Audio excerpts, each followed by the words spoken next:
கர்த்தருக்கு ஸ்தோத்திரம். மரித்தும் பேசுகிறான். எபிரேயர் 11வது அதிகாரம் 4வது வசனம்.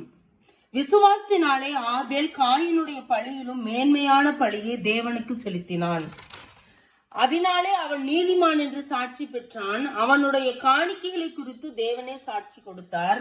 அவன் மரித்தும் இன்னும் பேசுகிறான்.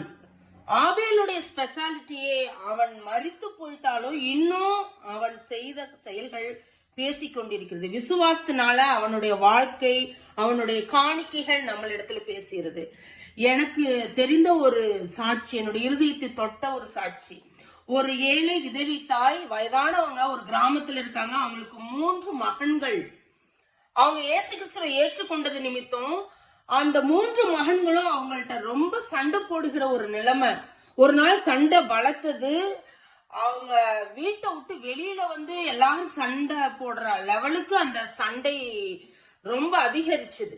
அப்ப அந்த கிராம மக்கள் எல்லாம் பாக்குறாங்க. அந்த சண்டையில அந்த பசங்க சொல்றாங்க, நீ நம்ம மதத்தை விட்டுட்டு அந்த இயேசுவை ஏற்றுக்கொண்டுடையில, நாளைக்கு உனக்குன்னு நீ செத்துட்டேனா உனக்கு மண்ணு போடுறதுக்கு, உனக்கு தீ வைக்கிறது கூட நாங்க வரமாட்டோம் அப்படின்னு சொல்லி எல்லாருக்கும் முன்னாடியும் அந்த மகன்கள் அந்த தாயை ஏசுகிறாங்க.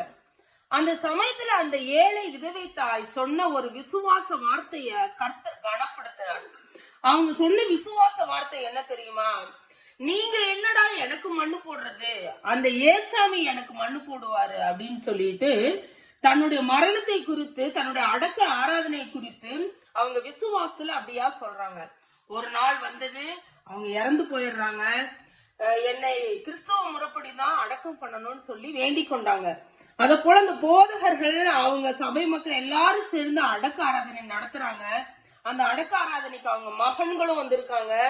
அந்த பெட்டியை கீழே குடிக்குள்ள இறக்குனதுக்கு அப்புறம் இந்த மகன்களுடைய இருதயத்துல என்னதான் இருந்தாலும் நம்ம அம்மா தானே அப்படின்னு சொல்லிட்டு அந்த மண்ணை எடுத்து போடலான்னு ஒரு கைப்படி மண்ணை எடுக்கிற சமயத்துல 2 பக்கமும் குவித்து வைக்கப்பட்டிருக்கிற மண் தானாகவே விழுந்து முழுவதுமாக அந்த குழியை மூடி போட்டது. வேற யாரும் திரும்ப அதுக்கு மண்ணு போட தேவையில்லாத அளவுக்கு அந்த குழி நிரப்பப்பட்டது. இயேசு கிறிஸ்துவே மண்ணு போட்டார் அப்படின்னு சொல்லி எல்லாரும் விசுவாசிச்சாங்க.